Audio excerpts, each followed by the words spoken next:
Como desenvolver o senso crítico desta forma? Senso crítico é um palavrão, né? Senso crítico é um palavrão, porque quanto mais quadradinha for a sociedade, é melhor para eles impor os projetos deles. Professores perseguidos, escola militarizada, privatização da educação, aumento da violência policial, principalmente em relação a negros e a pessoas pobres. Você percebe toda essa inversão de valores em relação à educação e à segurança do governo do estado de São Paulo? Fica comigo neste vídeo até o final, porque quem vai comentar sobre essa inversão de valores é o professor Roberto Leão, secretário de Relações Internacionais da CNTE e vice-presidente regional da Internacional de Educação da América Latina. A educação e a segurança afetam a minha e a sua vida. Fica comigo até o final deste vídeo para que a gente possa refletir juntos, para que você possa refletir comigo como é que esses assuntos nos atingem diretamente e tenho certeza que também atingem pessoas que você conhece. Vamos para o vídeo?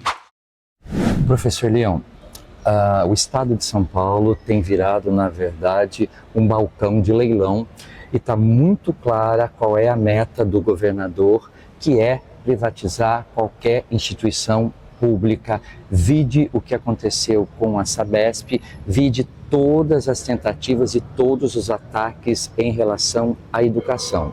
O senhor acredita que além da questão econômica, e olha que a questão econômica envolve Banco BTG, envolve aí empresas do Ferder, né? Existe também uma parte ideológica, uma vez que na imprensa saiu uma série de reportagens dizendo que o Brasil Paralelo muito provavelmente faria parte também desta parte pedagógica se as escolas fossem privatizadas. Como é que o senhor vê, na verdade, toda essa situação econômica, ideológica e de ataques do governo contra a educação no estado de São Paulo?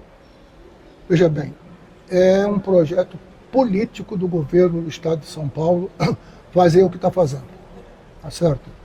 Enquanto nós defendemos uma escola pública que tenha qualidade, uma escola pública que para ter qualidade precisa ter profissionais trabalhando com satisfação, pessoas que tenham perspectiva de carreira, pessoas que consigam ver o seu futuro quando entram pela primeira vez na sala de aula, nós defendemos isso. Ele não, ele é da rotatividade.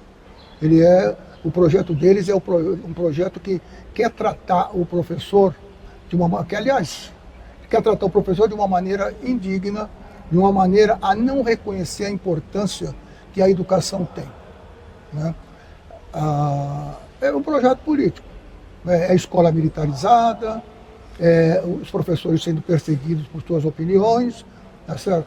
Ele quer uma educação encaixotada numa determinada área que seja aquela que vai trabalhar com o neoliberalismo, com a falência do Estado, com um princípio moral, com um moralismo barato, porque é só de fala, tá certo? E ele não quer saber de escola que faça debate sobre temas que estão na sociedade, sobre temas que estão diariamente na sociedade. É um governo que veta livros, é um governo que faz apostilas que têm erros, tá certo? Então, até a proclamação da República, o México, a proclamação da República não é mais na data que foi, ele criou uma data nova. Então agora é um projeto político de uma escola que seja pasteurizada. Eu chamo de pasteurizada porque ele vai tentar fazer uma escola igualzinha para todo mundo, sem levar em conta as diferenças que existem de um bairro para outro, de uma cidade para outra, tá certo? Cada escola é um mundo que está inserido num grupo de pessoas, num bairro, e a escola tem que se referenciar no bairro para poder transmitir ao aluno a possibilidade dele mudar, dele analisar e mudar o que ele acha que tenha mudado, que precisa mudar, uma reflexão. Você citou o professor nessa história toda e, na verdade, o que tem acontecido com o professor, a figura do professor, eu acho que nunca foi na história, apesar de Dória, mas nunca foi tão desvalorizada e nunca foi tão vigiada. Hoje você tem colegas, diretor, vice-diretor, coordenador de área e representante da delegacia de ensino obrigados a assistir aula de professor. Já não bastam as câmeras, você tem o professor vigiado, essas plataformas com esses conteúdos que o professor é obrigado a abrir e seguir aquele conteúdo imposto, o que na verdade fere a liberdade de cátedra do professor, não fere? Na verdade não é uma agressão ao professor? Muito. A liberdade de cátedra é base para uma educação de qualidade, tá certo? O professor precisa se sentir com condições de abordar os temas que ele considerar importantes para que aqueles alunos possam discutir, né? Ele acha que isso é doutrinação.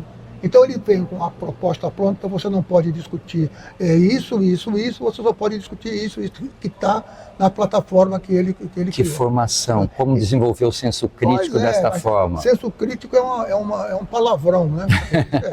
Senso crítico é um palavrão, porque quanto mais quadradinha for a sociedade, é melhor para eles impor os projetos deles, sabe? Então, eles querem isso, uma sociedade que ouça o que eles têm a dizer, não pense e haja como eles acham que tem que agir. Questionou, está fora, né? Então, isso é um pecado, para falar assim, é um pecado que está se cometendo contra toda uma geração, tá certo? Que, ao atingir a idade adulta, vai ser um grupo de pessoas que muito pouco vão ter condições de fazer uma avaliação do espaço onde vivem, do mundo em que vivem, e vão simplesmente seguir aquela ordenzinha que vem para serem felizes, entre aspas, para sempre. Tá certo? Claro que nós somos contra isso. Nós sempre lutamos, a POSP, desde a sua, não vou dizer da sua fundação, mas desde que fez uma greve em 1978, a primeira grande greve que nós fizemos, a POSP tem se pautado por um caminho de enfrentar esse tipo de proposta. Nós não temos medo de dizer, nós enfrentamos mesmo e vamos disputar. Claro que é uma luta desigual, né? Porque eles trabalham com a intimidação do professor, eles trabalham com a intimidação dos alunos, eles estão criando uma camada de pais que é tremendamente influenciada pelos dogmas que eles estão colocando. Tá certo? Então, se você discute um determinado tema dentro da sala de aula, você está violando o direito da família a fazer aquela discussão. Você está entendendo? Então, eles querem encaixotar todo mundo. Você não pode discutir a questão sexual, você não pode discutir a questão política, você não pode discutir, enfim, qualquer coisa que você discuta, eles podem enquadrar você no tal da doutrinação. Sim. Como se não fossem eles a fazer doutrinação. Então, eu penso que a educação a escola deve ser um espaço de discussão, de debates, tá certo? É claro que ninguém aqui está querendo normatizar alguma coisa que possa exercer uma pressão em cima de alunos de idade muito novos, né? Mas nós queremos que os alunos possam ter conhecimento do que existe, né? Então, eles fazem... Não desconectado da realidade, da história. Se utilizam da religião para fazer isso, né? Se esquecendo que o Estado é laico. Eles esqueceram há muito tempo. Há muito tempo. Há muito tempo eles esqueceram que o Estado é laico, e hoje nós vemos aí segmentos religiosos tendo uma influência muito grande nos pais que, por sua vez, vão na escola para questionar determinado conteúdo que foi apresentado pelos professores, né? E às vezes conteúdos que são comuns, são simples, né? Então, é um problema. A escola militarizada que ele insiste em criar no estado de São Paulo é o exemplo disso. É dinheiro público para fazer doutrinar crianças. E o pior de tudo é que existem locais, existem situações em que as crianças se vestem de farda como pequenininhos, para ficar com aquele espírito de que é uma polícia, não, é um absurdo, tá certo?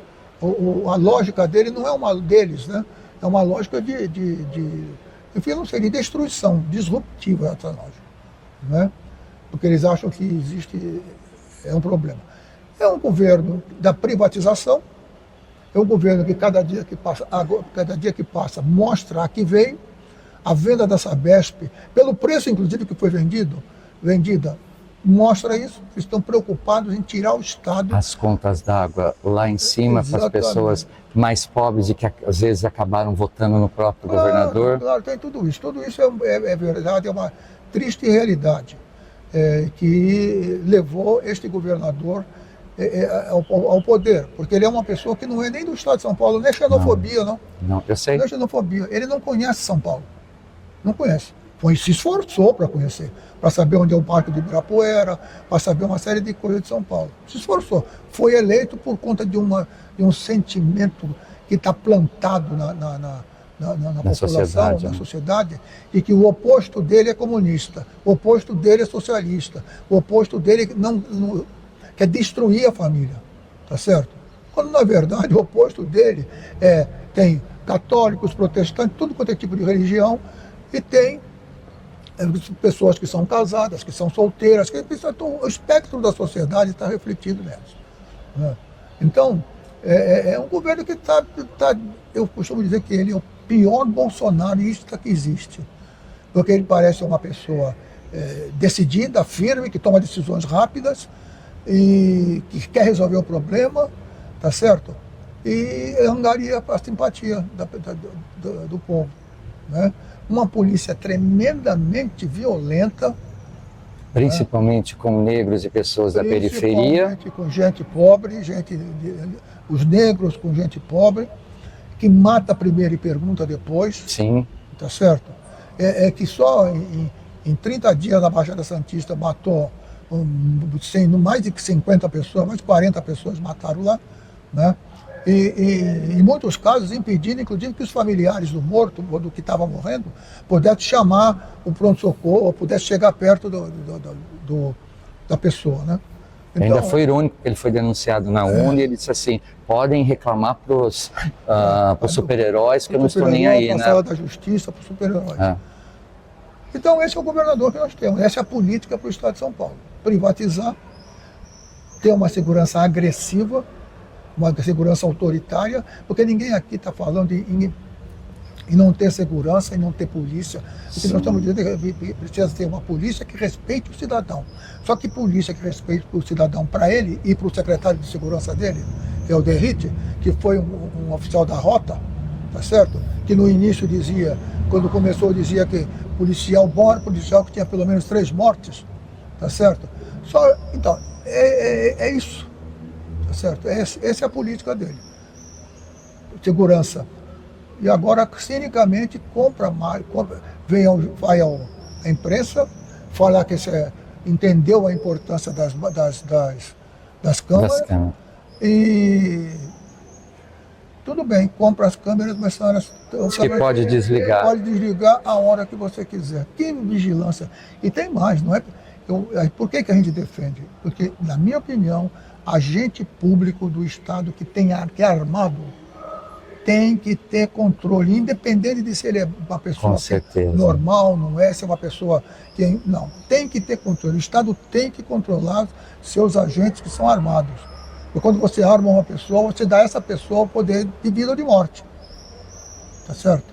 Então precisa ter. Isso não é, como eles falam, não, isso é bobagem, é bobeira, é a esquerda que não quer, não. A esquerda quer segurança e sabe que precisa ter uma polícia que seja uma polícia que respeite a cidadania, que seja firme, mas que não seja autoritária. Sim. Tá certo? Que a autoridade seja respeitada, mas não o autoritarismo desse agente da segurança. É isso que a gente fala e isso que a gente acha. Por exemplo, por que não pode debater uma questão da segurança, por exemplo, vamos colocar, na escola? Quando a escola está inserida num espaço onde ela convive com a violência diariamente. Por que não pode discutir esse assunto na escola? E como evitar que isso aconteça? Qual o papel da polícia, qual o papel do cidadão, da associação de bairros? Não pode discutir isso, porque isso porque não tem nada a ver. Escola é para aprender matemática, português, história, e a história do jeito que eles querem contar. E as histórias do jeito que eles querem contar, completamente desconectada, com narrativas fakes. Então, é isso. O governo Tarcísio, infelizmente, o povo de São Paulo escolheu uma pessoa que pensa desse jeito. Não é e ele é política. É política. A educação dele pensa é essa educação que nós estamos combatendo. Né? Que faz um discurso para agradar pai e mãe e transforma a escola num espaço onde nada pode. Né? Onde o professor trabalha sob pressão. Isso lembra muito o regime nazista, porque no regime nazista também as crianças... Ele queria tirar livros, né? Isso lembra o quê, né? Regime nazista, então, ele queria tirar livros, exatamente. E lembra porque o regime nazista, as crianças eram orientadas, estimuladas a delatar o pai, a mãe, a família. Né?